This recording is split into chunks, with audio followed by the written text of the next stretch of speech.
O mankind, worship your Lord who created you and those before you, that you may become righteous.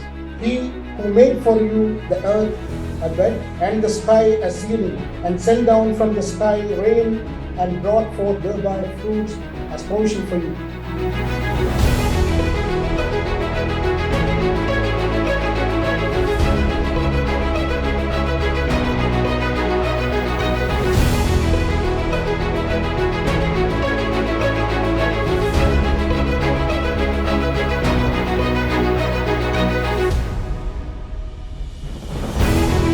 Human beings are given the power to choose. They may follow their own desires, whims, or follow the divine guidance. Follow the wahi or ahwa. And this is a major concern now, that how we can pull down our desire. Muslihin and Mufsideen. Thus, this is the duty of all believers to take up corrective measures for improving the society and to ameliorate the condition of people. What we conclude that human beings are an integral and important component of nature, hence they are a natural entity, subjected fully to the laws of nature like any other entity, participating as an integral component in the overall environmental balance, that is mizan, that exists in the entire universe. And whoever goes beyond the limit of Allah, he indeed does injustice to his own soul. 29 says, and who is more erring than he who follows his low desires without any guidance from Allah subhanahu wa ta'ala? Surely Allah does not guide the unjust. Who are the unjust people? Who are not doing justice to what the gifts Allah subhanahu wa ta'ala has given to them. Assalamu alaikum wa rahmatullahi wa barakatuh. Alhamdulillahi rabbil alameen, wassalatu wassalamu ala sayyidil anbiya'i wal mursaleen, amma ba'd. On behalf of Muhammad bin Rashid Center for Islamic Culture, I would like to extend my thanks for all of you brothers and sisters.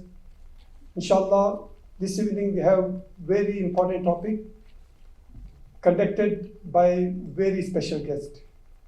Before we begin, we start the recitation of the Holy Quran, followed by the introduction of the speaker. I request Brother Nisar to come on the stage.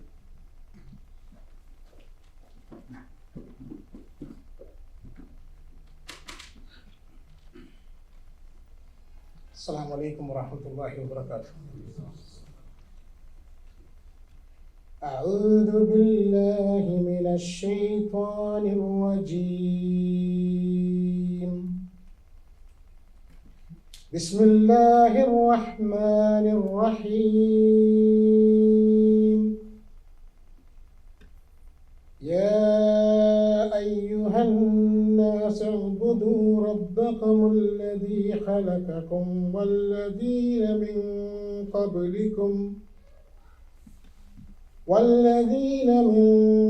قبلكم لعلكم تتقون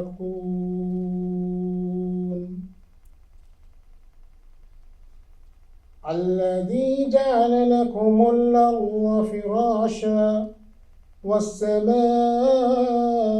بناء وأنزل من السماء ماء فأخرج به من الثمرات رزقا لكم فلا تجعلوا لله أندادا وأنتم تعلمون. صدق الله.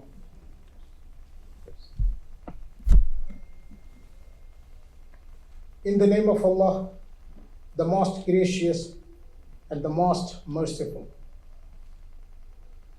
O mankind, worship your Lord who created you and those before you, that you may become righteous. He who made for you the earth a bed and the sky a ceiling, and sent down from the sky rain and brought forth thereby fruits as provision for you. So do not attribute to Allah equals, while you know that there is nothing similar to Him. Alhamdulillah. Alhamdulillahi Rabbil Alameen. Wassalatu wassalamu ala Rasulillah wa ala alihi wa sahbihi ajma'in. All praise is due to Allah, the most merciful, the most compassionate, who has blessed us with the guidance of Islam and the wisdom of understanding His creation. Respected brothers and sisters in Islam, Assalamu alaikum wa rahmatullahi wa barakatuh.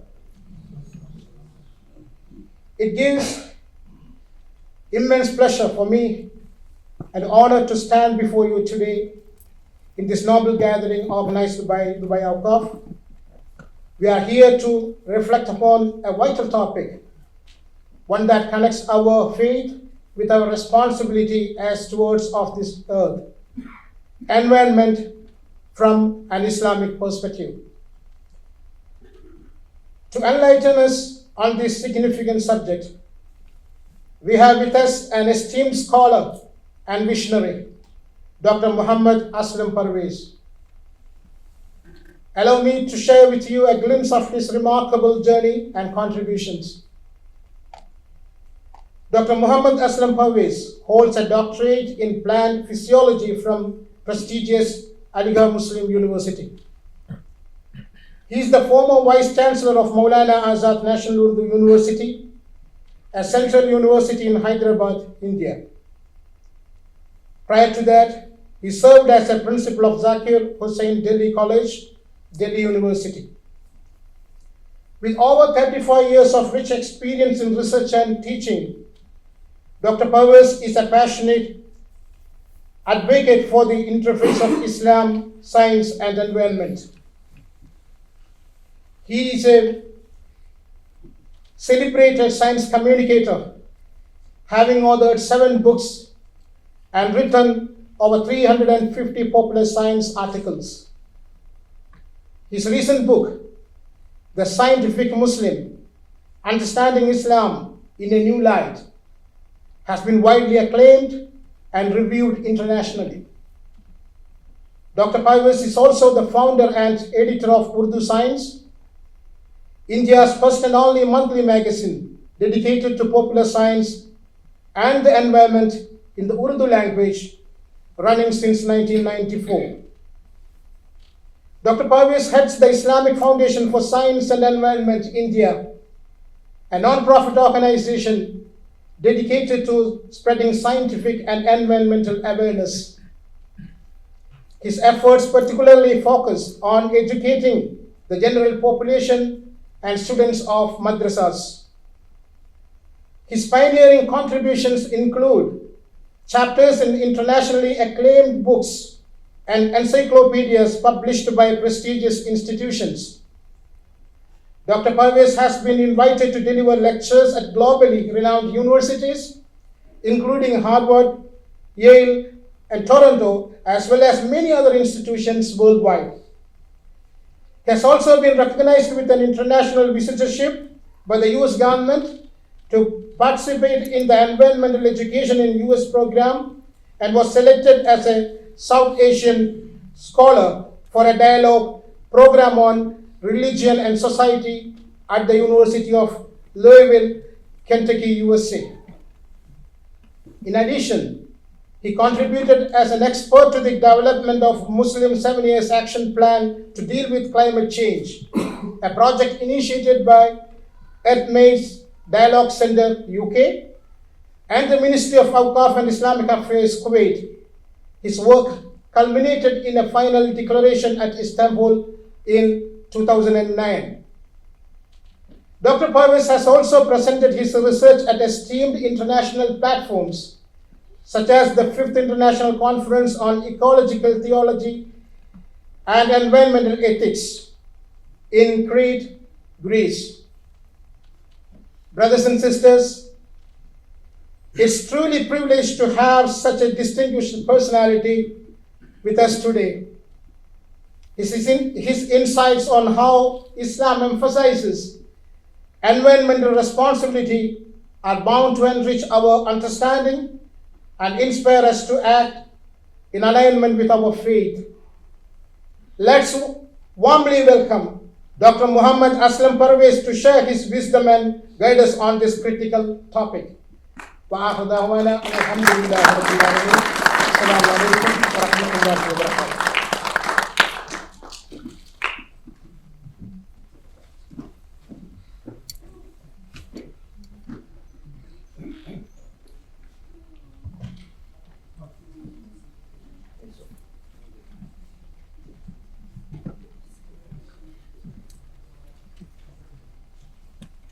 أعوذ بالله من الشيطان الرجيم بسم الله الرحمن الرحيم نحمده ونستعينه ونصلي على رسوله الكريم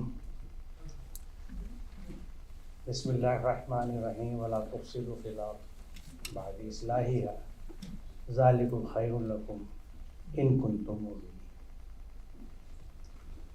Brothers and sisters, ladies and gentlemen, Assalamu alaikum.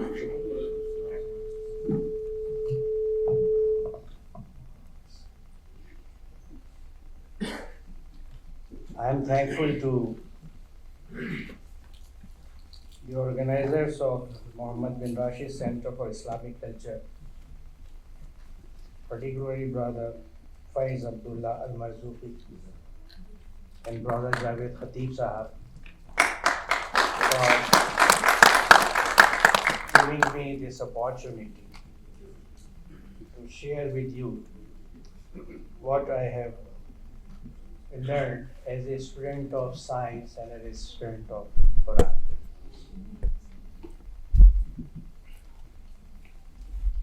You know, environment, it means all our surroundings. Mahal. It includes everything. The first and the foremost as an individual is our own inner environment. You may call it your inner self, your spirituality. Then the environment in the society. And last but not the least, the natural environment. All the three are linked, they are one continuum. But today I am focusing on the natural environment, because otherwise the topic becomes too vast to be handled in one sitting. The first thing which I would like to share is that the Quran is the guidance for all. And this is what it says, that surely we have revealed to you the book with the truth for the sake of the whole mankind. So whoever follows the guidance, it is for his own soul, and whoever errs, he errs only to his detriment, and you are not responsible for that. This is being addressed to the Prophet, that your purpose and the mission is to communicate, and you are not responsible or answerable to what people are doing. So there is no part of follow-up.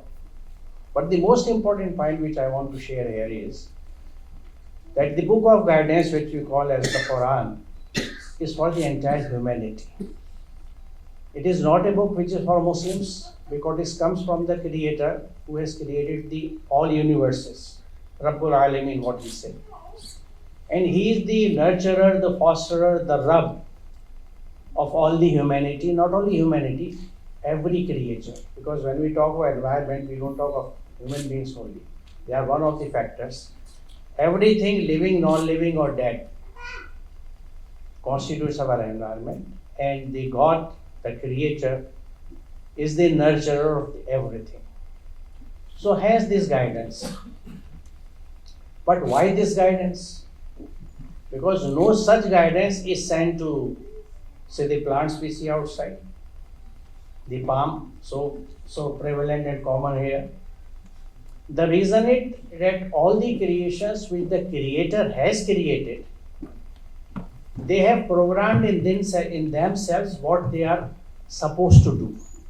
So the task is very clearly written. No other creature or the creation has the power of choice. Okay, thank you. Yeah, seems better. Human beings are given the power to choose. They may follow their own desires, whims, or follow the divine guidance. Follow the wahi or ahwa. So that choice rests with us. If he has given the choice, he has given the guidance also that look, this is my guidance how you should live on this planet for whatever time I have sent you down. You are free to follow it or to reject it. But remember, you will be getting the results of what you do. You will be reaping what you sow in this world as well as hereafter. So guidance is there for anybody. That's why this verse very clearly says that whoever gets the benefit, he benefits for his own soul or his own self. And if he rejects it, it is for its own detriment. It's for his or her own loss. No compulsion, like Rahafiddin, we know it. There is no compulsion for anybody to follow or not, but just be wise, be intelligent enough to understand that what would be the consequences of what we are doing. That's very important. So this we must remember that Quran is not for Muslims. It has been revealed to the last prophet, but it is for the entire humanity. In fact, all the revelations which have come, all the divine guidances, all the divine books have always been for entire humanity. They might have come at different regions, different areas, in different languages. As I come from India, I have I would say, slight insight into the systems. I can say that perhaps, as I understand, the Vedas were the first revealed books. The Suhuf al-Ula, and Suhuf Ibrahim or Musa. So most probably the first revealed book, because I come from a land of Vedas, where Vedas are there. So right from Vedas to Quran, and interestingly, the guidance has been one and the same. The same guidance which has been sent. Another point which we must understand and remember that we are one. Surah Hujurat 13. O man, behold, we have created you all out of a male and a female, and have made you into nations and tribes, so that you might come to know one another. Verily, the noblest of you in the sight of God is the one who is most deeply conscious of him. Behold, God is all-knowing, all-aware. So we all are descendants of one male, one female, one father, one mother, and we very well know that the descendants of one parents are called brothers and sisters. So we all are brothers and sisters in humanity. Being humans, we all are. This is the relationship which Quran defines very clearly without any ambiguity. So this is the relationships we must maintain. The guidance is for the entire humanity. The entire humanity is linked together with the bondage of brother-sister-like relationships. And the most dear in the sight of Allah is one. The translation God conscious, I have borrowed and used from Muhammad Asad. He translates taqwa and muttaqi as God conscious, not God fearing. Because God fearing instills a fear, something slightly, I would say, negative. Consciousness is something very positive. It's just like a bright light, just like Noor. So, but who is God conscious? Consciousness which must be translated into actions. That's what taqwa is. That you must submit yourself to the divine guidance in totality. It's no cherry picking. It is again not our choice that we choose aqimus salata wa atu zakat, but we don't with that vigor wasinu or wala tufsidu fil ard. These are divine commands and they must be accepted and practiced in totality, and such people are called muttaqi. So the God says that Allah loves those who are muttaqi, who are God conscious, and they understand and practice the divine guidance. Then another community is our planet. وَالْأَرْضِ وَضَعَهَا لِلْأَنَامِ. Surah Rahman, it says, and the earth, He has set it for living creatures. The entire earth which we share is meant for all living creatures. And as a student of plant sciences and botany, I have taught origin of life for more than 2 decades, and it was my favorite topic. And when we teach origin of life, first we teach origin of earth, how it came into being, what were the conditions, how hostile was the environment and the climate of this planet when it was formed. It's a long story, but cutting it very short, I would say it was a hot ball. It settled down gradually, cooled down, and all these processes were spread over millennia. And as it settled down, the heaviest metals settled towards the core, then lighter, and the lightest formed the atmosphere. That's why we have the iron and other heavy metals in the core of the earth. And light metals like silica, is in the crust. And a lot of that we see here as well. And then the gases. Then again the atmosphere, there was no oxygen in the atmosphere. There were poisonous gases. So there set in a sort of what I say, oxygen revolution. How oxygen evolved. So as the oxygen evolved, the reactions happened, water formed, it started rain. It rained for millions of years, imagine. Initial rains were just like the color and the composition of a diesel. With lot of chemicals which were there in the atmosphere, the rays washed them down.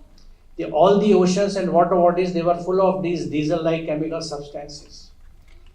Then the first creatures came and they ate up, consumed these chemicals. So water becoming purer, oxygen concentration increases, the soil is formed, and initial vegetation started.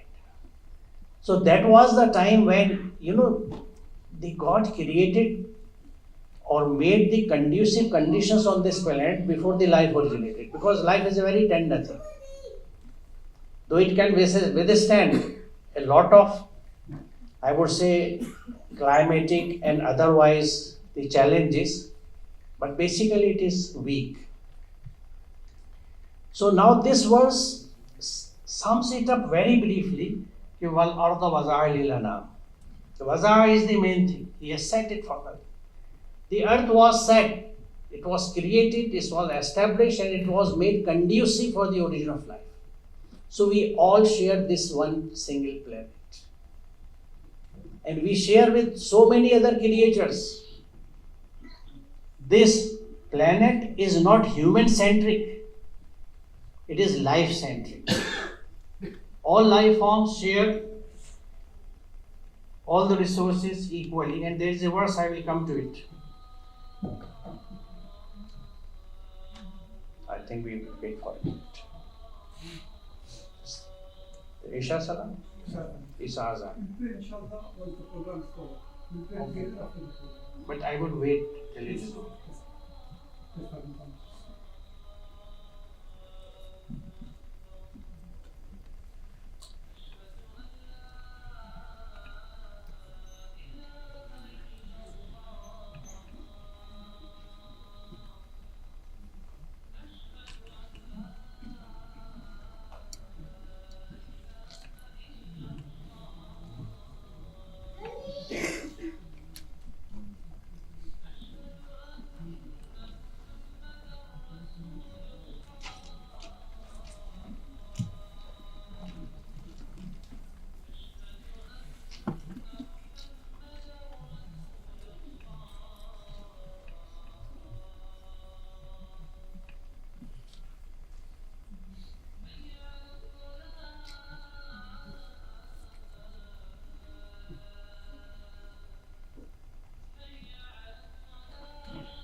So this verse is from Nahl 18.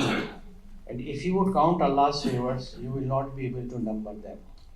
That is the ni'mah, the gifts which we have from the Creator. They are countless. And as a student of science, I know it that really they are. If we start, I won't say counting, just looking at the systems which operate in our body, it's very difficult to grasp.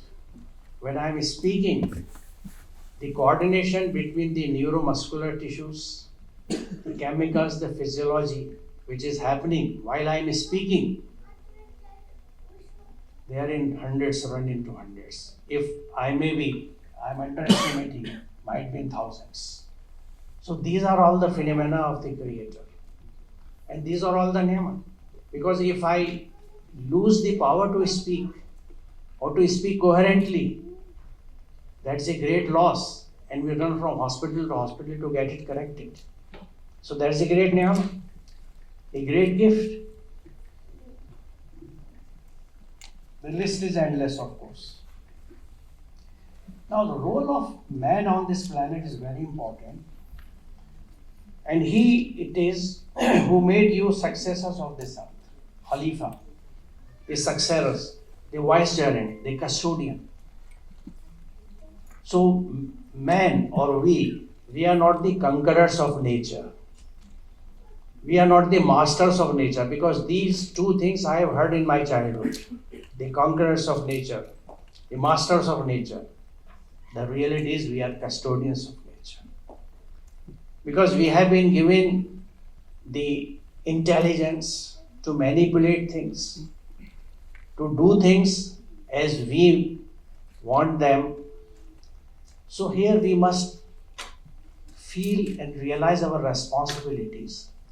If we are custodian, it means the resources are given at our disposal, that you do use them, but judiciously, and think of the other generations of humanity, as well as n number of generations of living organisms which are thriving on this planet and sharing the same oxygen, sharing the same water bodies, sharing the same earth, and sharing the same plants and trees, which we often cut ruthlessly without thinking that how many thousands of families we are destroying by cutting one tree.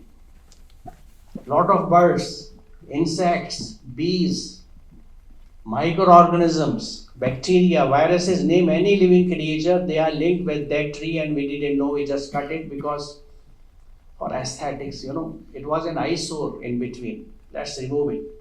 Doesn't look nice. Or maybe we want to sell the timber. That is the least cost we calculate for a tree. If we see the functionality of the tree, how much oxygen, tons of oxygen it produces every day, and the tons of carbon dioxide, which is a poison, it absorbs us and converts it into glucose through photosynthesis, the cost of single tree will run into millions. We calculate only the amount we get by selling the timber. So this is a great loss which happens, but of course thankfully now people are realizing it. Now coming to the balance, and the earth we have spread out, set there on mountains firm and immovable, and produce therein all kinds of things in due balance. This concept of balance is very important. If we talk of oxygen and carbon dioxide, oxygen is something which every living thing inhales. When we inhale air, it goes to our lungs, and when the blood passes through lungs, a compound in blood which gives to it the red color is called hemoglobin. Now this hemoglobin absorbs oxygen and rushes to the body, entire body, and distributing oxygen to every cell, just like a delivery boy, and collecting back the packets of carbon dioxide which they have generated as excreta, waste. So take this topic, give me this packet. Take oxygen, give me carbon dioxide, and rushes back to the lungs, releases carbon dioxide, and we exhale. This entire process takes how much time? Done. Inhale, exhale. The entire cycle is done. The carbon dioxide which we as well as all animals they release, it is absorbed by green plants. So that way green plants convert carbon dioxide, I can use this term, scientifically not correct because no conversion, there is another process. They convert carbon dioxide into oxygen which is good for us, for all the life. So roughly we can say that animals are consuming oxygen, plants are generating oxygen. So there is a fine balance between plants and animals on this planet. If animals increase or plants decrease, the oxygen production will be decreased, the carbon dioxide accumulation will happen. What we are observing as the accumulation of carbon dioxide, what we call as the greenhouse effect, the warming of the climate. And this is a major concern now, that how we can cool down our climate. So one little balance is disturbed, the composition of carbon dioxide from 0.003% to 0.005%. 0.005, not into whole digits, not 2, 3, 5%, finer balance. But the effect is created, we all are facing the climatic disturbances. I come from Delhi, in India. We had distinct seasons, the rainy seasons, the summer, and the cold winters. Now everything is disturbed. There are no definite seasons of rains and summer and winter. Everything is mixing up. Jumping up just like weeds in a field. Something springs up, oh, how come? It's so, recently, 3 days back I was in Delhi. It was not as cold it used to be in December. Temperatures were high. We all know that the entire planet is heating up. Just disturbing its right balance. So this balance is very important and the Quran emphasizes it. A number of places I have picked up just few verses. Another one is very important, that Allah has created everything with due balance and He forbids us from disturbing this balance. And the sky He has raised it and has set up the balance in order that you not transgress due balance and establish the balance in a just manner and do not reduce or harm the balance. When it says وَالسَّمَاءَ رَفَعَهَا, that this is the reference to the atmosphere, because sama or sky, we all know is a hypothetical term, it's nothing in reality. It's a reflection of light which gives it the blue color. So basically, sama or sky, in fact in Arabic, the sama is something which is above and the earth which is below. So sama is anything high, so the entire atmosphere comes under this sama. Now there is a balance, as I mentioned just now, balance of gases. Now the divine command is, أَقِيمُوا الْوَزْنَ بِالْقِسْطِ. Let it prevail, let it remain established in the due balance, and both types of disturbances are forbidden. Allah tadawwal fil mizan wala tukhsirul mizan. Neither decrease it nor increases. So don't release too much carbon dioxide and carbon monoxide. Don't deplete oxygen or ozone. This is exactly what we have been doing for the last more than 200 years, starting from our industrial revolution. And the consequent fallouts of this revolution, I would say. So this balance is very important, you know. If we just for a second think for a balance, we all know how important it is. How to balance the relationships. We know it. And we have faced the consequences also if we set an imbalance amongst our children, amongst our daughters and sons, amongst our elder son and the smaller one, and so on. So balances are very important, be it in the relationships, responsibilities, or anything, because balance is very important and it's a very important divine command. Since justice, equity and balance are the main planks of Islamic system, Islam asks believer to treat all natural resources with the same spirit. Quran declares it without any ambiguity that whatever is in earth, He has created for everyone. Huwa allazi khalaqa lakum ma fil ardi jami'a. That is the God who has created everything on this planet for all of you. I believe this is the most strongest or most important a socialistic statement of distribution of resources. Huwa allazi, the God is defining himself. Huwa allazi khalaqa lakum ma fil ardi jami'a. Whatever is on this planet is for all of you. And then I will take it up later on in the verses as well as in the natural happenings, that how these resources are to be distributed is again taught in the Quran.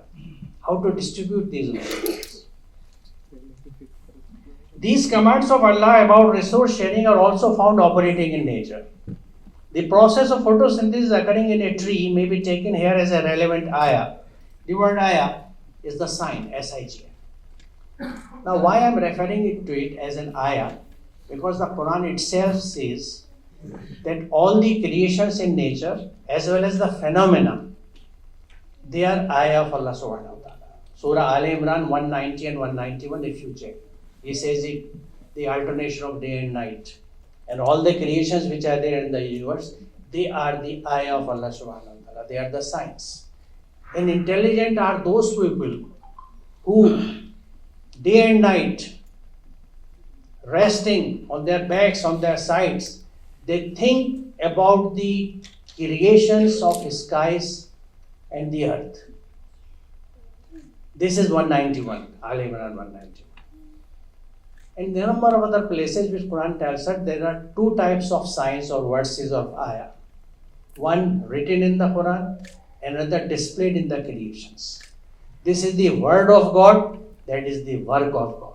And there is perfect symmetry and synchronization between the word of God and the work of God. So what we see happening in nature, that's why the Quran asks the reader that why don't you see this? Why don't you see how the rain comes? And how the dead earth becomes life? How we created the camel? How the mountains are fixed just like packs in this earth? And so many things. The Allah is asking us to observe these signs or ayah to understand His magnanimity and majesty. Because thinking and visualizing God or Allah subhanahu wa ta'ala is beyond us. You cannot comprehend the unlimited with limited knowledge. Our intellect is limited. Quran says it, that the knowledge which we have given to you is limited. Our senses are limited. We know it that of all the spectrum of radiations in solar light, we can see only the visible spectrum. Such a thin band. No other wavelengths and radiations we can see. So our vision is limited, our hearing is limited. We cannot hear the shrieks and the sounds of a bat or the radar waves. So our hearing is limited, our sight is limited, our knowledge is limited, our intellect is limited. So a person with meager and limited resources cannot comprehend the unlimited. Rabbul Alameen. So how do I realize God? How I introduce myself and my kids to God? Watch nature and see how things are happening. Quran says, you look at my creations and find any fault. You will not be able to find. Your sight will return disappointed. See again, look for a fault. You will never find it. So perfects are the creations of the Creator. So these things when we watch, and I have done it as a student of science. My first, I would say the shock was when I observed myself a cell in a microscope. A leaf peel. It was exactly the onion leaf peel. The first thing which the parents might have been knowing it, if they have been in touch with their kids, that what they are in the schools. The first object usually taught in the schools is the onion leaf peel, onion peel, and it is watched in the microscope. There we find the brick-like structures called cells. These are the basic units. And when you see in fact an entire world in this cell, a small structure, 20,000 of these cells can sit comfortably the way you are sitting on a pinhead. pinhead. The alpin which we use for, no, it's no more used, but a small pinhead can accommodate 20,000 cells comfortably. So it is an entire world. And there you see how things are happening. In a chemistry lab, we see all chemicals are kept in separate bottles. If you mix them up, there will be an explosion. In a single cell, hundreds of chemicals are there. No chaos, no disorder, perfect organization, and every chemical acts and starts working at a specific time and then it stops. The enzyme activities, the feedback mechanism, you name anything. But how do we learn it? When we explore nature, when we study nature. And this is what I say, though it is not here, but I would mention, I'm compelled to share with you because, once a teacher gets a mic, he becomes a teacher. And I am an old seasoned teacher. And I love teaching and sharing my experiences with people because I don't know where it will hit. So, I just missed. Anyway, I will come back to it when it comes to me again, to my mind. So, I said that all the creations in nature are Allah's ayah or sign. Now, I will present before you two important ayah and phenomena. The first thing which you see here is a plant. A green plant with leaves, roots, and it is a hypothetical diagram because tomato and potato are never born together.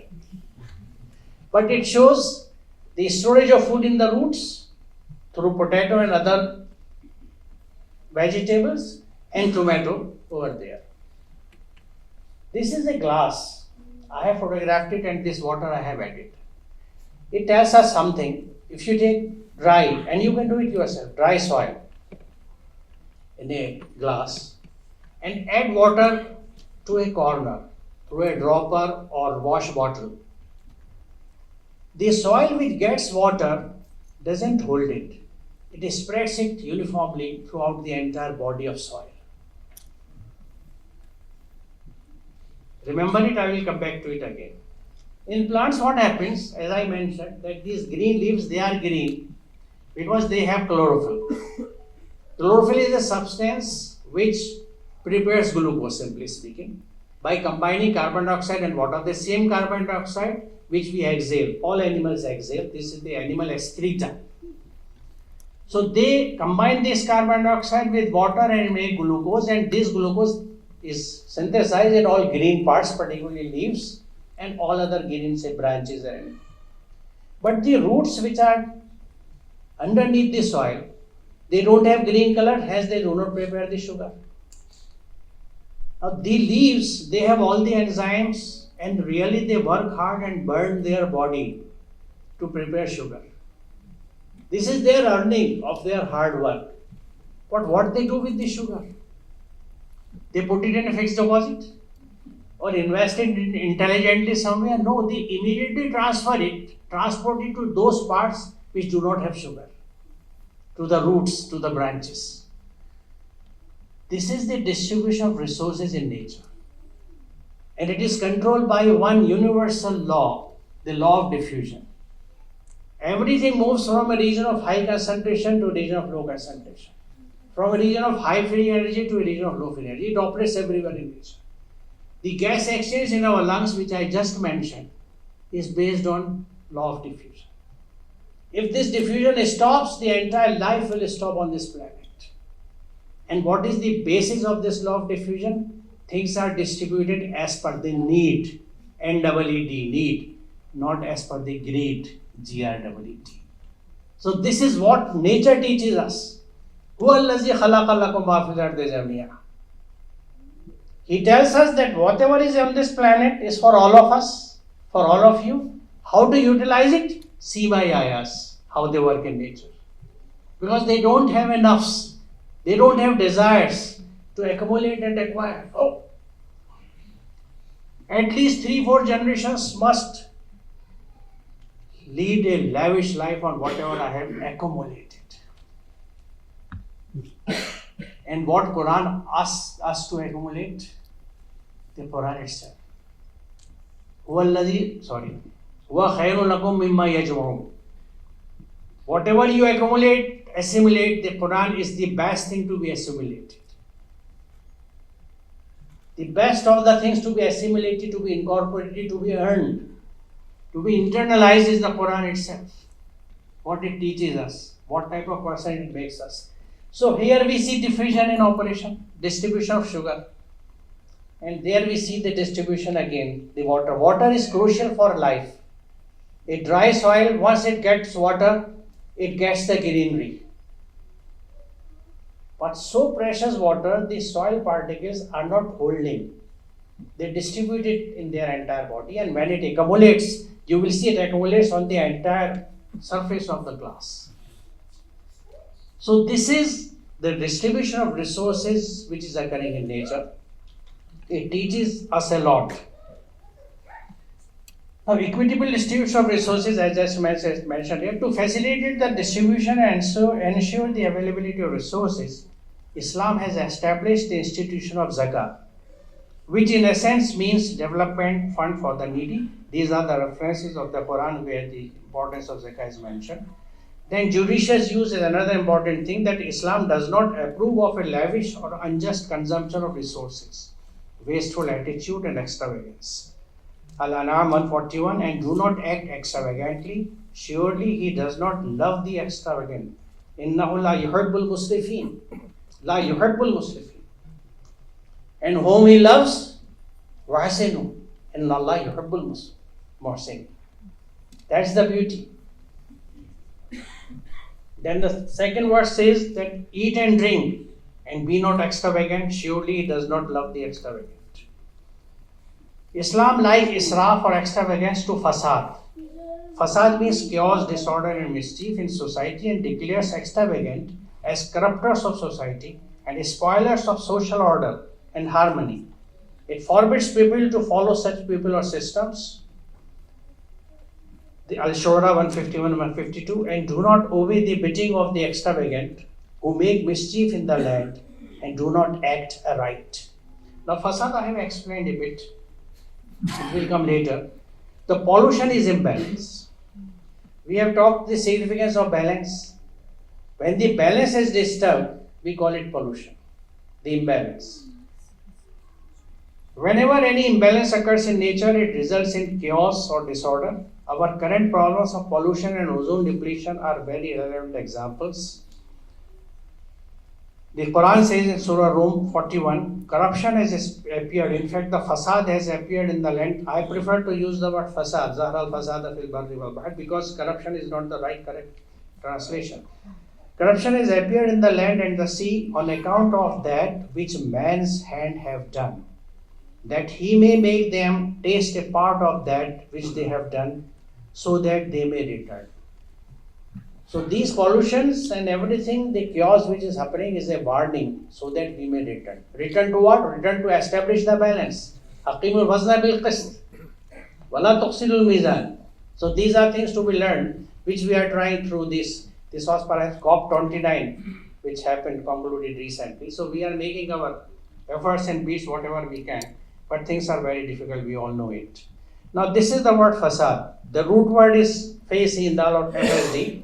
Fasad of shayu is used to describe a thing which has gone bad, lost its balance and beneficial value. Lahamun fasidun, rotten meat which is useless. So fasad is opposite of salah, which means balance, order and peace. So all types of imbalance, inequality, chaos, corruption, disorder, injustice come under the meaning of fasad. So this fasad is very inclusive term, and it is very relevant and very important message comes through that ayah which says Wala tafsulul fil ardi ba'da islahiha. Once the earth has been set in order, don't spread corruption in it, the imbalances. The Quran terms the mischief which results in chaos and disorder as fasad and forbids it. And do not spread corruption. This is Al-Araf 56. And do not spread corruption on earth, after it had been set so well ordered, and call unto him with fear and longing. Surely the mercy of Allah is near to those who do good. As I just mentioned, that inna rahmatallahi qareebun minal muhsinin. Next verse says it more explicitly, that as I cited in the beginning of my lecture, that وَلَا تُفْسِدُوا فِي الْأَرْضِ بَعْدَ إِصْلَاحِهَا ذَلِكُمْ خَيْرٌ لَكُمْ إِن كُنتُم مُؤْمِنِينَ. If you are the believer, if you are the mu'mineen, and do not cause corruption in the earth after it has been set right, this is the best for you if you are believers. Now interestingly, mu'mineen is the plural of maumin. And the maumin means the one who is guarantor of peace. Al-maumin. Aman ka zamin, the guarantor of peace. And whenever imbalance is there, call it pollution or any other inequality, the balance is lost, the peace is lost. As long as balance and justice is there, peace is there. Peace cannot occur naturally under conditions of imbalance, injustice, inequalities.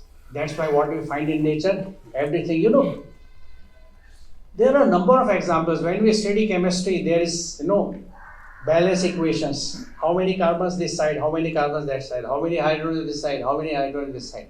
And then, when the strong wind blow, why they blow? Because at one particular point, due to some climatic conditions, the pressure decreases. To balance it, the air rushes from all around, as if calling Allahumma labbaik. I am coming. Coming for what? To restore the balance. Oh, imbalance. Come on. So nature is working round the clock to maintain balance. And unfortunately, we human beings are doing our best to create imbalances. In India, we have all Himalayan ranges, the beautiful ranges of mountains, and there are several, hill stations and spots where people visit. Now, if you visit any place, whether it is Srinagar in Kashmir or Shimla or Mussoorie or Nainital, they all are inhabited so much and polluted so much by human activity that you will not be able to enjoy nature. You will have to go hundreds of miles or kilometers down into the forests and the woods to have a feel of the natural beauty. So nowadays, man or we are synonymous or identified by corrupting and polluting nature, by destroying nature, by laying concretes and marbles and removing the greeneries and the grass. But one thing interesting, and I find in this country, there is a lot of effort in bringing back the greeneries. I find beautiful sprinklers working day night, and that's why the transformation has occurred. We have read right in our school days about the deserts. If you land in Dubai, you will not find a desert. We go miles to look for nature and the greenery. Here you will go miles to look for a desert, because the desertification has been converted into green belt. Because here people are working for restoring the balance, for submitting to the divine order of creating balance. And we see the results. And that's very interesting thing, and I will be mentioning it wherever I will be speaking in future. It's a very important thing, I find it here. Allah characterizes believers as muslihin of the society. They have been commanded to do amle saleh, that is acts of correction, reformation, which would undo the damage done by the spoilers of corruptors. So there are two terms, muslihin and mufsidin. Mufsidin create imbalances, muslihin restore the balance. They restore the balance wherever an imbalance is there. Thus it is the duty of believers, this point is to be noted. Thus this is the duty of all believers to take up corrective measures for improving the society and to ameliorate the condition of people suffering because of inequalities, imbalances and disorders in the society. The reference is Baqarah 84 and Surah 6 and Al-Asr 3.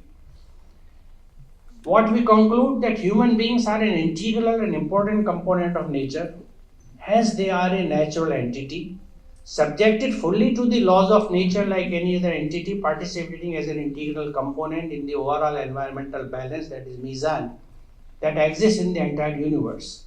It means that to damage or destroy this natural balance is to destroy oneself. If a system is affected, all its components face the consequence. Quran precisely draws its attention to this doctrine, Surah Talaq, first verse. And whoever goes beyond the limit of Allah, he indeed does injustice to his own soul. We bring damage to our own soul, to our own self. To sum it up, it may be concluded that the destruction of one part of the environment will have its repercussions on its each and every component, including man. This is almost self-destruction, which is strictly prohibited in Islam. Allah has sent His guidance, and if we choose to ignore it and refuse to practice His model, operating throughout the universe, and wish to follow our own desires, we are the losers. This is what Surah Qasas ayat 29 says, and who is more erring than he who follows his low desires without any guidance from Allah subhanahu wa ta'ala? Surely Allah does not guide the unjust people. Who are the unjust people? Who are not doing justice to what the gifts Allah subhanahu wa ta'ala has given to them. So thank you very much. I think I'm not taking much time.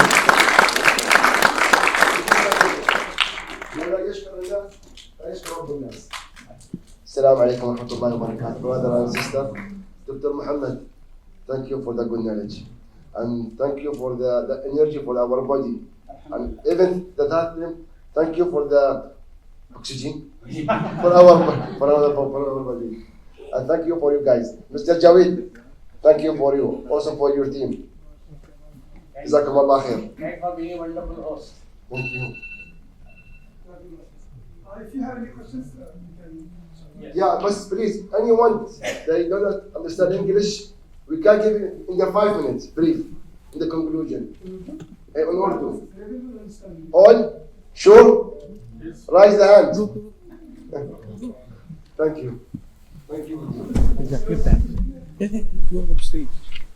Urdu में तो इतनी मीठी ज़बान है कि बोलने लगा तो फिर रोकना मुश्किल हो जाएगा. I love Urdu. मेरी ज़बान, मेरी तहजीब, मेरी पहचान. सिर्फ मैं 2 आयतें आपको याद दिलाना चाहूँगा, बल्कि 3 कह लीजिए. आप देखिए पढ़ने लगा ना, मैं उर्दू की बात आती. क़सस 85. It tells us, यही हमें बताती है कि कुरान हम पे फ़र्ज़ है. इन्नल्लज़ी फ़रज़ अलैकल कुरान ला रद्दुक इला मआद. वो जिसने कुरान तुम पे फ़र्ज़ किया है, तुम्हें एक अंजाम को पहुँचाने वाला है. कुरान हम पे फ़र्ज़ है. फ़र्ज़ है, हम उसके लिए क्या करते हैं? नमाज फ़र्ज़ है, कितना एहतमाम है. कुरान फ़र्ज़ है, अगर हम उसको समझ के नहीं पढ़ते तो क्या हम इसके साथ इंसाफ कर रहे हैं? आराफ 3. इत्तबिउ मा उन्ज़िला इलैकुम मिन रब्बिकुम वला तत्तबिउ मिन दुनिहि औलिया. इत्तिबा करो, फॉलो करो जो तुम्हारे रब की तरफ से नाजिल हुआ है. इत्तबिउ मा उन्ज़िला इलैकुम मिन रब्बिकुम, तुम्हारे रब से जो नाजिल हुआ उसको फॉलो करो. ये हुक्म है अल्लाह का. उसी तरह जिस तरह अक़ीमुस सलात आतु ज़कात है, कुतिबा अलैकुम सियाम है. इत्तबिउ मा उन्ज़िला इलैकुम, जो अल्लाह की तरफ से नाजिल हुआ है उसको फॉलो करना है, किसी और औलिया की इत्तिबा नहीं करनी. और स्वात 29, आखिरी आयत जो मैं इस पर शेयर करूँगा आपके साथ. ये बाबरकत किताब हमने नाजिल की है ताकि लोग इसकी आयत पर गौर व फिक्र करें और अक़लमंद इससे समझें. यानी कुरान अपना मकसद नुज़ूल क्या बता रहा है कि लोग इसकी आयत पर गौर व फिक्र करें कि हम कर रहे हैं, हम तो समझ ही नहीं. मैं as a science student, I hang my head in shame for the unscientific attitude of my entire community. इससे ज़्यादा अनसाइंटिफिक अप्रोच क्या होगी कि हम किसी चीज़ को बिना समझे पढ़ें. I am saying it, do we read anything without understanding except Quran? This is a great injustice to a great book, because Arabic is not our language. We must learn it, and if we are not learning for whatever reason, then we must read the translation of in our language. Because Quran is independent of the language. If you are connected, because Quran, उसके connection पे एक शेर सुनाऊँ आपको कि तेरे ज़मीर पे जब तक ना हो नुज़ूल किताब, तेरे ज़मीर पे जब तक ना हो नुज़ूल किताब, गिरह कुशा है ना राजी ना साहिब कशाफ. कोई राजी की तफसीर और कोई कशाफ आपको कुरान से जोड़ नहीं सकती जब तक आप unless you connect yourself with the God through Quran. And this is precisely what Rasulullah sallallahu alaihi wasallam did. आप यूनुस 15 देखिए, रसूलुल्लाह कहते हैं कि मैं इत्तिबा नहीं करता मगर सिर्फ वही की, और मैं नाफरमानी करूं तो बड़े दिन के अजाब से डरता हूं। यूनुस 15, मैं इत्तिबा नहीं करता मगर सिर्फ वही की। इसका मतलब है रसूलुल्लाह की सबसे पहली और बड़ी सुन्नत जो उन्होंने जब तक जिंदा रहे करी वो क्या थी? कुरान पे अमल करना। ये सुन्नत हमें याद नहीं है, खाने की सुन्नत, मीठी की सुन्नत याद है, और बहुत सी सुन्नतें याद है। इस सुन्नत की कोई बात नहीं करता। इस सुन्नत की गवाही तो कुरान दे रहा है। यूनुस 15 घर जाके देख लीजिए अगर ट्रांसलेशन घर में है तो। मैं इत्तिबा नहीं करता मगर सिर्फ वही की। I submit, I practice only to the divine order. और अगर नाफरमानी करूं तो मैं बड़े दिन के अजाब से डरता हूं। ये रसूलुल्लाह सल्लल्लाहु अलैहि वसल्लम कुरान बता रहा है। तो बस मेरा सिर्फ ये पैगाम है कि please connect yourself with Quran. You will automatically start following Sirah if you start following Quran. Because Prophet did exactly as Yunus 15 says that I practice what is revealed to me. तो रसूलुल्लाह ने वही की इत्तिबा करी। अब उनकी उम्मती हैं, उनसे बड़ी तवक्कुआत रखते हैं, तो इतना ट्रिब्यूट तो पेश करें, इतना खराज अक़ीदत तो पेश करें कि जिस पैगाम को वो लेके आए हैं, जिस पे उन्होंने पूरी उम्र अपना अमल किया, हम भी उसको समझें और उस पर अमल करें। बहुत शुक्रिया आपका for all your patience and your intelligence. Thank you.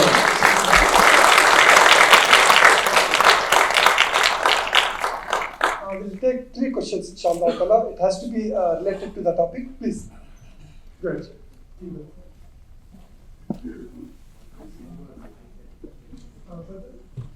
Anybody volunteering? Yes, great.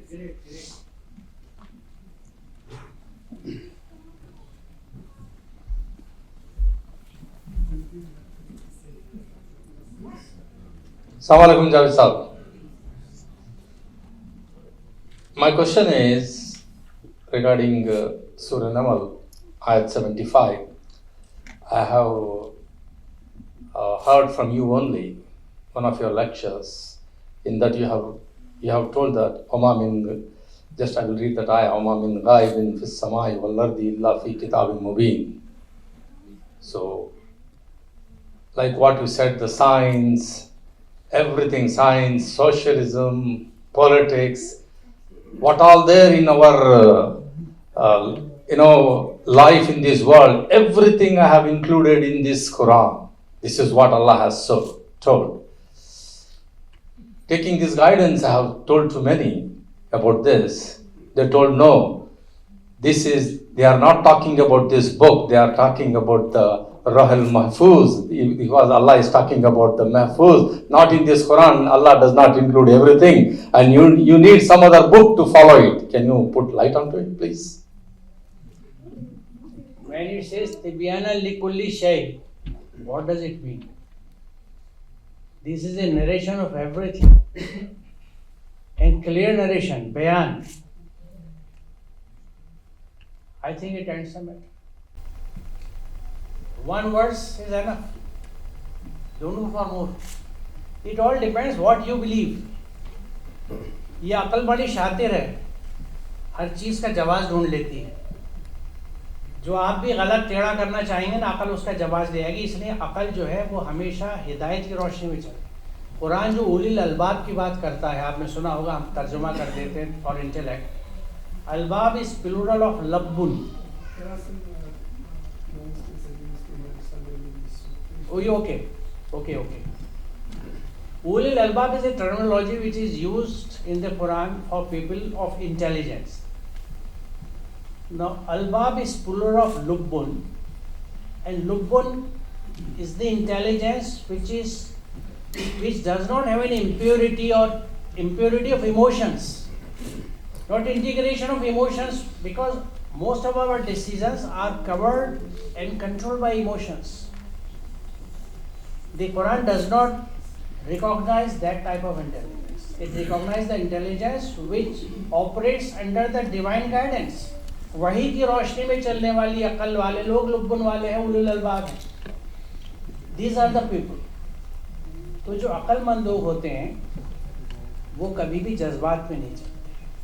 They follow, they use their intelligence and intellect in the light of the divine guidance. क्योंकि अक्ल जब कभी हिदायत में नहीं चलती तो आज जो अक्ल के तमाशे हम पूरी दुनिया में देख रहे हैं उसी वजह से है कि ये वो इल्म है, ये वो पढ़ाई है जो अल्लाह के इस्म और सिफात के बिना है. हमें क्या हुक्म था, Iqra बिस्मि रब्बिकल लज़ी खलक़. इस्म comes along with मुसम्मा, not only the name but the attributes, the attributes of the God. They should always be in our practice whatever we do. This is exactly a reminder of when we say Bismillahir Rahmanir Rahim.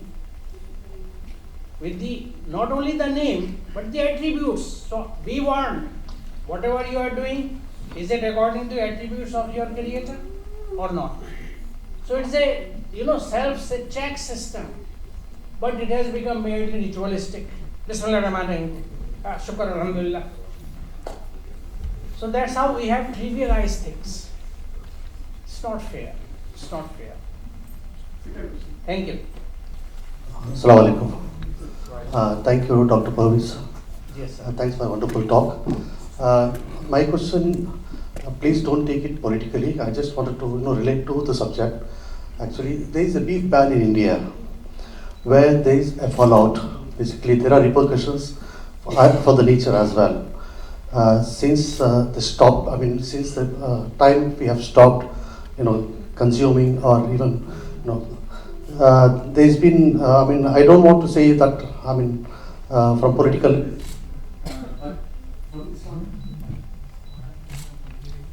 I got your question. What I would say, you see, what I would say that we should not go into nitty-gritties. We should understand the importance of balance. Establishment of balance is very important, and ritualistic and cultural practices should not be mixed. Should not be mixed, I emphasize it, with our faith. When Quran declares halal, the grazing animals, it doesn't give you a command that eat it. No, it says it is fine. You are permitted, it is not haram for you, but it doesn't say. This is really interesting and funny that where clear commands of Quran are there, we are not bothered about it. It says wahsinu. हम एहसान की रविश रखते ही नहीं, एहसान करेंगे इतना सा और उसको जताएंगे इतना ज़्यादा. थोड़ा सा एहसान करके समझेंगे कि हमको छोटा अल्लाह मियाँ समझ लें. रोज़ सलाम करें, हजूर आपने बड़ी मदद कर दी, मेरी बेटी की शादी हो गई वरना मैं तो रह जा, मुझे नौकरी लग गई. So we are, having I would say, a contrived view of the Quran its teaching. We are trying to look into the Quran what we feel is good and what we feel to talk about. This is a gross injustice with the Quran. As a Muslim, we should focus on the clear commands of Quran. It says we all are brothers and sisters. Do we really practice it? Let me say it bluntly. Why don't we do it? It says, قُلْ لِعِبَادِي يَقُولُوا الَّتِي أَحْسَنُ. Say to all my people who have submitted to me that they should speak best of the speech. قَالِ أَحْسَنُ. Do we practice it? Then, in fact, we don't, I would say, have a face to speak about these matters unless we start practicing it. Practice is most important. So I would simply request you that please go for the commands first. When you join a job and a job sheet is given to you, the jobs are on a priority. So we must set our priorities, first things first, and avoid those things wherever there is a fear that we would be hurting the sentiments of other people. This is very important. There is a very small verse of the Quran, but it can change the entire world. لَقَدْ كَرَّمْنَا بَنِي آدَمَ. We have created the children of Adam to be respected. हर इंसान की इज्जत का हुक्म कुरान देता है. और जब आप किसी इंसान की इज्जत करते हैं तो उसकी लाइक्स डिसलाइक्स की, उसकी फेथ की, उसकी प्रैक्टिस की, हर चीज की इज्जत करते हैं. This is an order. We should do practice. We should respect everybody. and their sentiments and their likes and dislikes and their faith. Quran तो एक हद से और आगे जाता है. देखिए, do you have 2 minutes? It says, जिन खुदाओं की ये इबादत करते हैं अल्लाह के अलावा, उनको तुम बुरा मत करो. Don't abuse or use bad words for the gods which they follow or worship. क्या स्पिरिट है इसमें? कि दूसरों के सेंटिमेंट, ये लक़त करना बनी आदम से जुड़ा हुआ है. जब आप किसी की रेस्पेक्ट कर रहे हैं तो उसके फेथ की, उसके ईश्वर की, उसके भगवान की, उसके गॉड की भी इज्जत आप करेंगे. We are bound and it clearly says. अच्छा, बड़ी मजे की बात ये है कि दूसरों के खुदा को तो मुझे बुरा नहीं कहना, लेकिन मेरे खुदा को बुरा कहे तो मैं क्या करूं? 2 क्लियर वर्सेस है कुरान की, बड़ी अहम, गेम चेंजर्स. तुम कहीं पे देखो कि अल्लाह की आयत का मजाक उड़ाया जा रहा है. If you are in a company where people are abusing or doing light talks about the verses of the Quran or the Prophet, you dissociate yourself for the moment. When they change the topic, join them. वो जब मौजू बदल ले उतनी देर को उनसे अलग हो जाओ ताकि तुम उनमें न गिने जाओ जो ये काम कर रहे थे, और जब वो ये मौजू बदलते फिर उनसे जुड़ जाओ. This is Quranic spirit. That those people who are saying any damn thing about the Prophet and the God, don't dissociate permanently with them, remain connected, because the bondage of humanity, we are brothers and sisters. And if you practice the teachings of the Quran, speak good, do good with them, serve them, you will win hearts. The entire scenario will change. And this is what Quran says, कि तुम बुराई का जवाब भलाई से दो. तुम अगर ऐसा करोगे तो तुम देखोगे तुम्हारा बदतरीन दुश्मन तुम्हारा बेहतरीन दोस्त हो गया. ये सिफत नसीब नहीं होती मगर सिर्फ उनको जो सब्र करने वाले. This is what I am saying for you and for other people who understand English.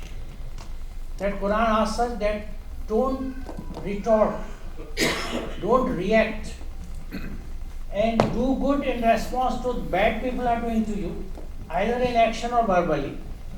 And if you do so, you will find that your worst enemies have become your best friends. But this potential does not develop in those people who do not have patience and perseverance, sabr. Because sabr in Urdu is patience only, कि हाथ बांध के बैठ जाए तो अल्लाह जो करेगा हो. I have left it to the God. But we are not making efforts. Because sabr means patience with perseverance. Be patient about the adversities and strive hard, continue to work for the betterment of the situation. This is sabr. So there are so many things. Our aim should be not to follow our own doctrines, but to follow Quran. But if we follow our own doctrines, please don't try to find solutions in Quran. We should be bold enough to say that's why I think. I'm a sociologist and I feel that that's how things should be handled. Fine, everybody has a right to have views. But we should not find justification and solutions from the Quran unnecessary when they are not there. The sister wants to ask something. Yes. The third question goes from the sister. I have a question during your previous answer where you mentioned that, for example, if you stay in some company where is someone unrespected, Prophet Muhammad sallallahu alaihi wasallam, you should. Sorry, I'm not able to hear it. Can you hear me? My question, it's like it's about your previous answer. You mentioned that if we stay in company where is someone, for example, talks disrespectfully about Prophet Muhammad sallallahu alaihi wasallam, we should keep quiet, dissociate, and then just back, right? But what about hadith? What teach us that if you see something what is like not good during the Islam, what teach us, right?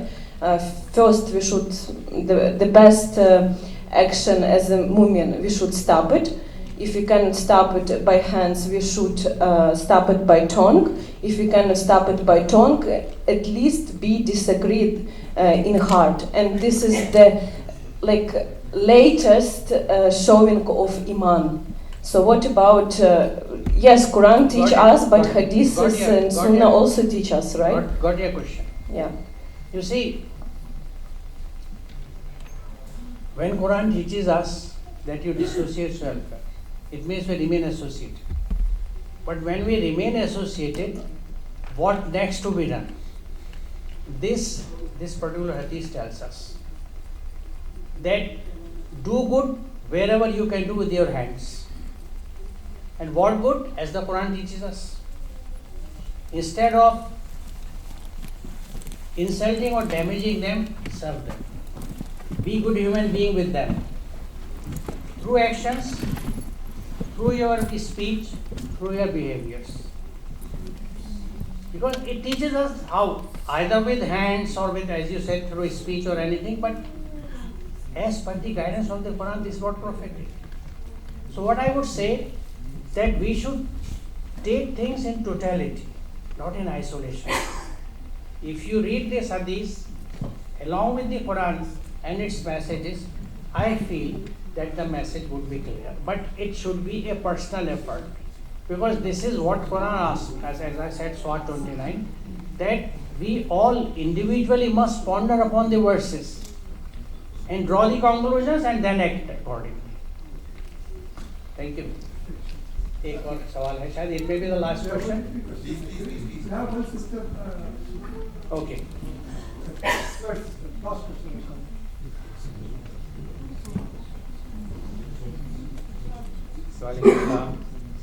Developed nations are responsible for corrupting the environment because of the greenhouse effect at a larger level. At the same time, if we analyze about the developing nation or developed nations, as you said in the previous lecture, that selling of timber is a compulsion for the people who are living in those countries, for the survival. So what is the takeaway from this lecture for being the custodian of this art of taking this environment goal for my life? So what should I do? I'm from a developing nation, but I see like USA, European countries are devastating the environment. I cannot do anything. Like what should I do, and what are the Muslim countries can do to stop them, or to at least convey to them that you are affecting the developing nation or the developed nation because of you. If we have this drought, we have floods, there's lots of poverty all around, but nobody speaks.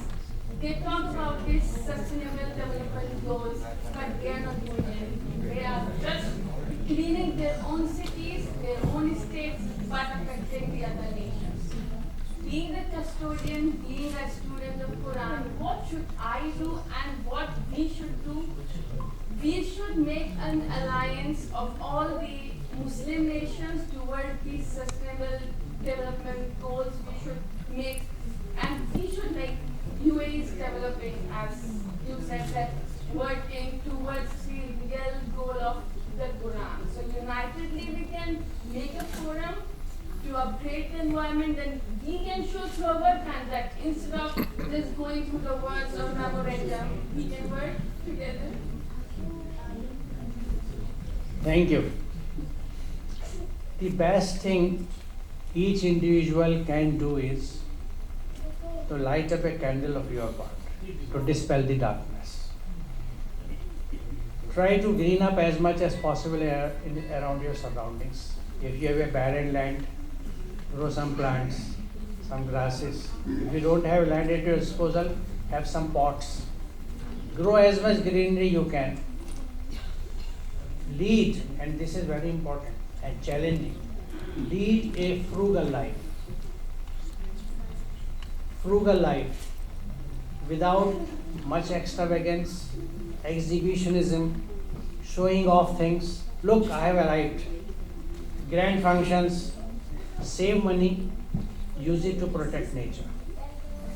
And lastly, most important, why only Muslim nations? Why not all? Let's be inclusive, that is the teaching of the Quran. So don't talk of Muslim countries and Muslim nations. Entire humanity. These are our common concerns. We all are suffering. Not only Muslims are suffering. And it is our own doing. Quran says it and we know it, as I mentioned briefly, that post-industrial evolution, these are the consequences we are. That's why we are switching to the biological models of production now. The nanotechnology, biotechnology, bioreactors, the factories of bacteria, they all are taking it back, and the cry for organic living, organic productions. This is on the same lines that we have destroyed nature, we want to protect it. So we must join, and at our individual level, we should do whatever we can. We must teach our children to recycle things. Don't throw away paper. If only one side is written, use the back side. I always use for rough writing, the pages from my printers which I have used, the one side is blank, I use it. Till it is totally full of my whatever I scribble during my remembering something on the writing down the points, jotting them down. And then only I shred it and then consign it where it could be recycled.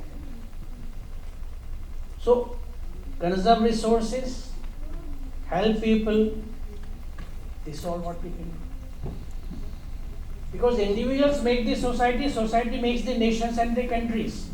Our problem, and it's a global problem, is that individuals are being spoiled or they are not being trained properly because the two most important institutions have failed recently by and large. We have failed as parents, we have failed as teachers. Hence the problem. So we must revive the spirits and ethics of parenting. The spirit and ethics of teaching. Teaching is not a profession, it is a passion, it is a commitment. I know I am a teacher, that's why I know. And I have been a passionate teacher. Alhamdulillah, I appreciate that. I don't remember the places where I don't buy students and they are touching my feet, sir. You changed my life. I just didn't teach botany. I taught them a lot, and when I was principal of that college, whenever we gathered the youngsters, the freshers for the principal's address, I always told them, I'm not interested with what grades and marks you pass out. My concern is how good you are a human being when you leave this college. Be a good human being. Today we have so many specialists, but not good human beings. Good human being is one who thinks for others before he or she thinks for himself or herself. So think for others, live for others, work for others, others will work for you. The society will not leave you. This is the beauty of divine guidance. You work for people, people work for you. You live for yourself, you will die yourself as a lone soul. Very lonely, very alone. Think for others, live for others, enjoy life. Thank you very much.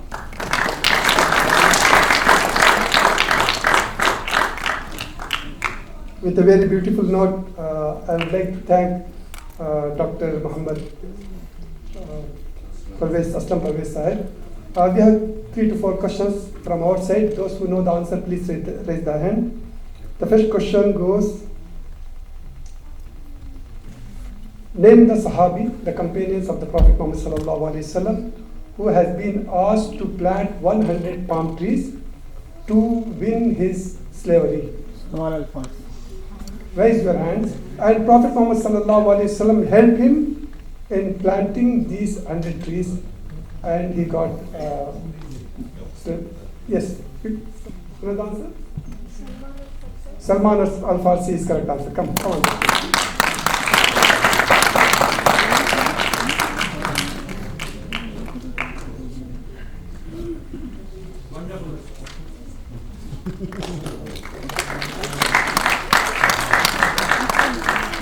Second question, name the animal that cried in front of Prophet Muhammad sallallahu alaihi wasallam because its owner was mistreating it. Once again, let's, if you have sisters.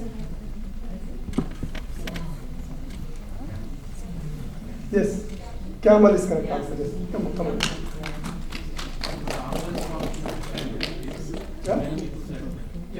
Oh, anyway, you can. I ask you.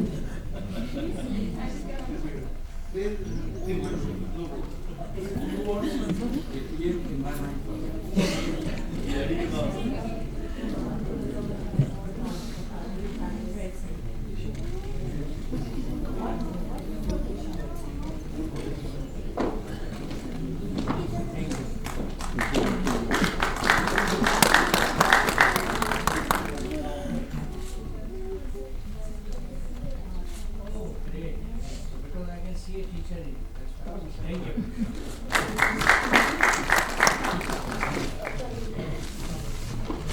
Third question. Please answer.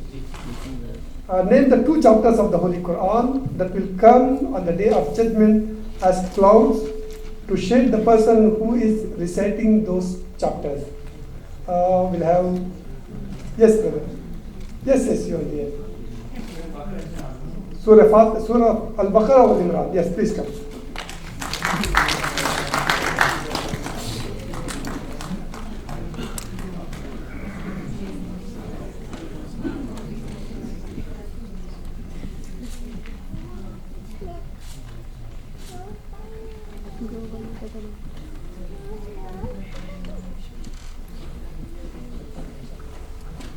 Fourth question, about which mountain did Prophet Muhammad sallallahu alaihi wasallam say, "Hada jabalun yuhibbuna wa nuhibbuhu"? This is the mountain which we love it and it loves us.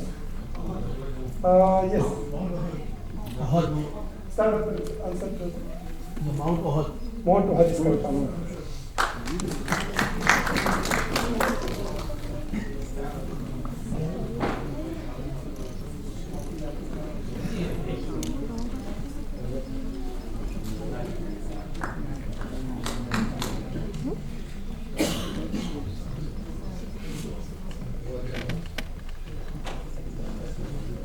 The last question is for sisters, especially those who are new Muslims.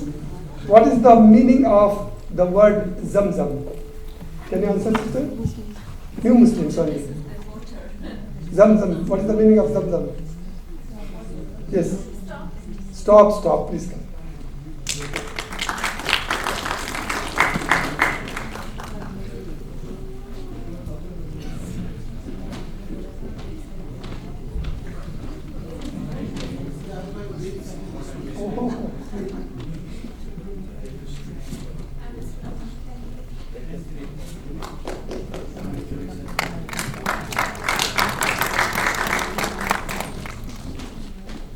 On behalf of Muhammad bin Rashid Center for Islamic Culture, we would like to present a small gift. I request Brother Faiz Abdullah Al-Marzuki and all guests to come on the stage. We'll have one photographer. Please come.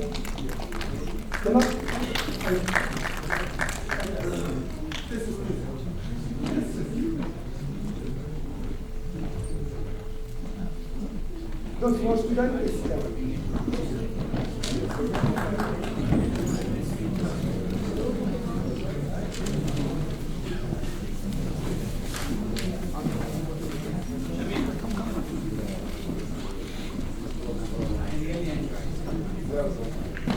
We have one small gift for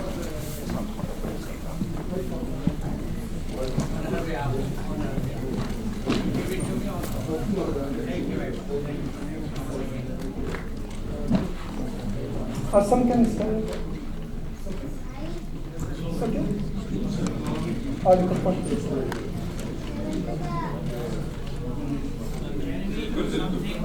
We have one. Turn your hand. Raise it. Raise it. Yes, raise it. Okay, ready? 1, 2, 3.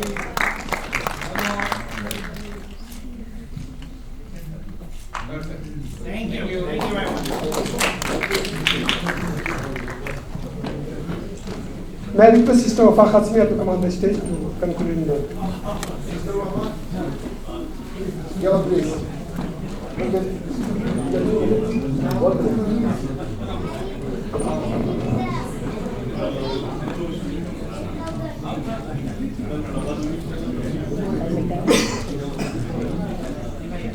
Assalamu alaikum wa rahmatullahi wa barakatuh. Brothers and sisters, good evening. What a wonderful topic we've explored today. Thank you, Dr. Muhammad Aslam Pervaiz. On behalf of Ayakad Muhammad bin Rashid Center for Islamic Culture, we sincerely thank you for being with us. Your presence has made this gathering truly special. As we close today's lecture, let us remember, as what he said to his topic, we are one. Despite our differences in backgrounds, cultures, and or beliefs, we all share this earth and walk this journey of life together. Unity is not just idea, it is a call to action. By embracing our shared humanity, we can overcome challenges, seize opportunities, and create more compassionate world.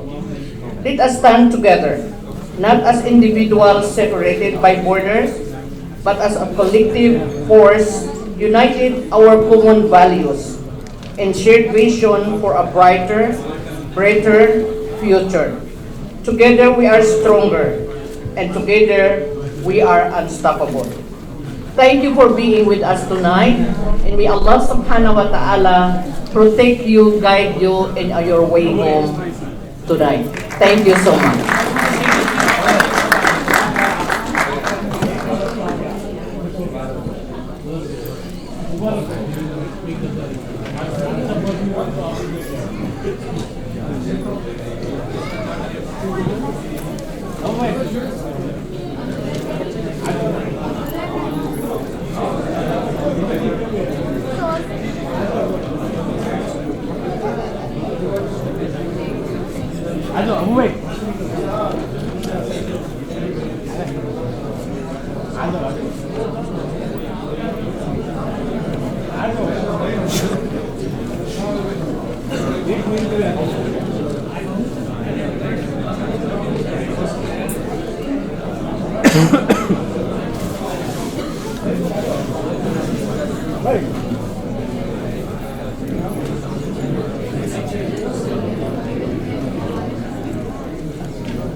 Why were you? I'm searching for you. Didn't you? You went to the stage.